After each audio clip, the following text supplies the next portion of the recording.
If you cultivate a mindset of honor and gratitude alone, you will not be poor. Your life will be improved and enhanced in a way that will surprise you.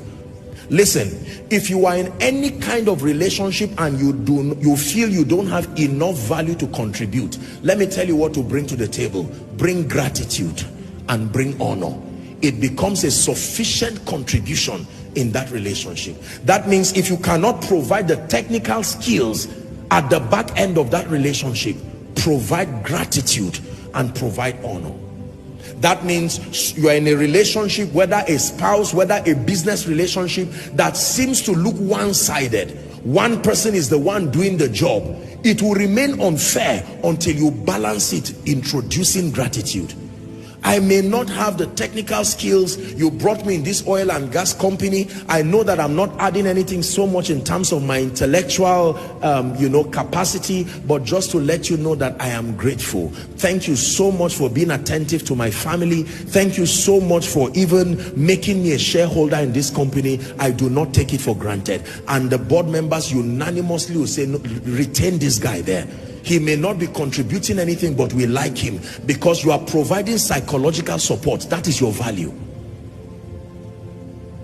But where you do not have your intrinsic technical value, and then you now garnish that kind of bad picture with ingratitude and dishonor, you're on your way out from wherever you are to the realm of the poor. For some of you, as you are listening to me now, let me challenge you.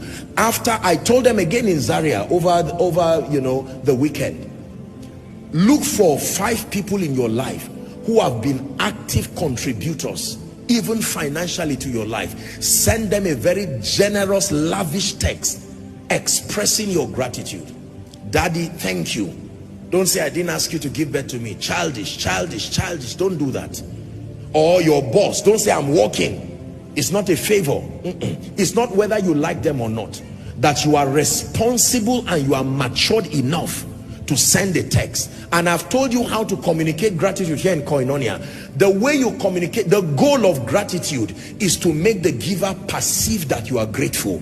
And it is your responsibility to invent every expression that makes the giver perceive.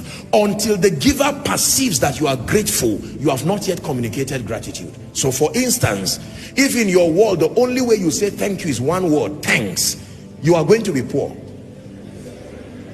Are we together? It is true. Someone gives you a house, you say thanks. Gives you a car, you say thanks. Pays the school fees of your children, thanks. No. And for people who can disturb, they will send 5 text messages in 10 minutes just to remind you. I'm sure you've forgotten. You were saying you would do a transfer. I know that you are busy. Can I just remind you again? And then when the transfer comes, is by the next day, you now say, oh, I forgot, I saw it, thanks. You have closed that door. And even though it's the year of open doors, you will be surprised that you use your own hand. The door that prophecy opened, that you close it and stood at the back to make sure that door does not open again. Say amen. Please do it. Listen, I will not teach you what will not produce results. I'm not here to waste your time to just shout amen and go back and return back. No, I want you to return with testimonies and say, Apostle, last week I sent a text to someone who I worked for in 2018, 2017, and I just sent him a text. Sir, just to appreciate you, I was inspired in church today, and I thought to just reminiscing on your kindness through the years, and this is me expressing my heartfelt gratitude. The Lord bless you. I still recall your kindness. The Lord increase you.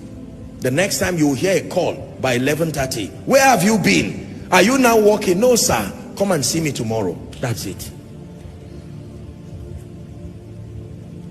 You can drop your prayer request on the ground and dance around it. That's a spiritual principle, praise and the rest.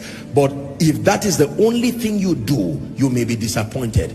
Remember, they are called forces of advantage, not one force. So when you isolate one, maybe just the power of praise, you see that? How do you now link up with the person who should help you?